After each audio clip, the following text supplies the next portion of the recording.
this is a humanitarian disaster that has been unfolding for the last 15 months. 1.9 million out of a population of 3 million Gazan people have been displaced, and more than once, sometimes 3 and 4 times.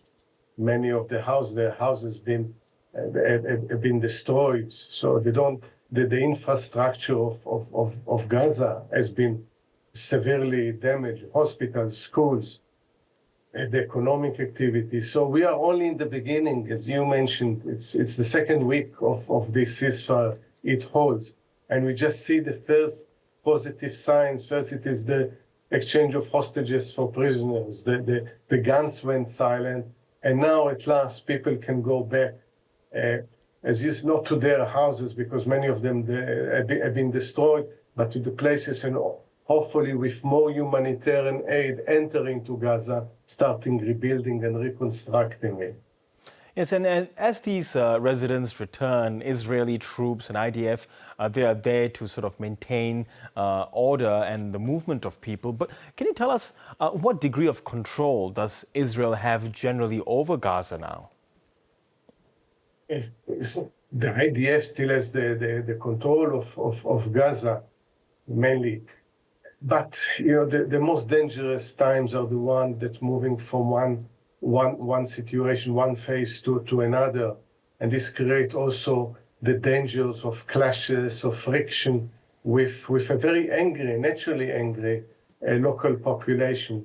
That's why it's also very important. Very quickly, IDF forces will be replaced by international forces, hopefully regional forces, and start seeing, not only in phase 1, also in phase 2. That most of the IDF, Israeli security forces, will withdraw with Gaza. At the end of the day, as long as there is an Israeli occupation of Gaza, normalcy is not going to be restored in Gaza. But this is a long process. What is important is that both sides, and those who guarantee, like the United States, Qatar, and Egypt, with guarantees agreement, make sure that everyone is abiding by their commitments. Yes, if, as you say, that Israel has generally control over Gaza, now where does that then leave Hamas? And if there is a power vacuum there, do we see a situation like what we see in the West Bank with Israel effectively in complete control? Let's not get it wrong. Hamas is still, as a governing force, is still there. And we saw, they try also to show that they have still military presence. They are the overall military control because of Israel's superior military power. They can operate almost freely in most of Gaza, but Hamas hasn't gone. And still, when it comes to governing the population, it is still in much of control.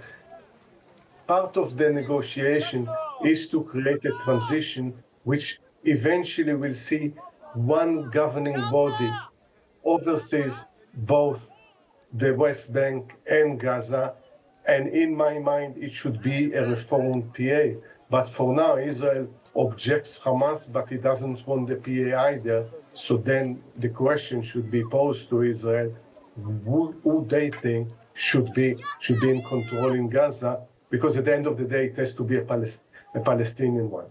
Yes, and of course, Israel's powerful ally, the U.S. President Donald Trump, has taken things a step further with a plan to simply clean out Gaza, according to what he says, and for Palestinians there to simply move to Egypt or Jordan. Are we to take this simply as a very Trump thing to say? Because it has raised quite a few eyebrows, particularly with reactions from Jordan and Egypt. Yeah, I think eyebrows, it's a diplomatic way to put it. I think it caused more shock and shiver down the spines of many people. This is a very irresponsible comment by President Trump.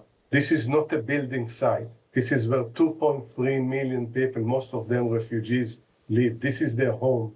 And just thinking that by moving population is going to resolve it. It's not a real estate issue. It's a political issue. It's a social issue. It's a humanitarian issue. And this needs to be resolved. Again, just to think that going to move them to Egypt and Jordan, I can only think, what would be the reaction beyond closed doors in Egypt, in Jordan, because this can be a very destabilizing, even by saying that it's destabilizing this country, let alone trying to implement such a plan. This is not the answer today. Yeah, Professor Mekelberg, now going forward though, what will the Arab states that are involved in the various mediations, not just in this conflict, but in previous ones, be doing to sort of change their tact in order to find a long-term solution? Because many analysts I've spoken to over the past month are saying effectively the two-state solution that is there is effectively dead. Well, I don't think the two-state solution is dead. I think there are different modality of two states, different from what we thought back in 1993 and during the Oslo process. I think we should go back to the basic values that everyone, Israelis and Palestinians, should enjoy the same security, the same political, human, and civil rights. And from there, take it from there and build a political solution. A two-state solution doesn't always mean that you need one clear border between the two.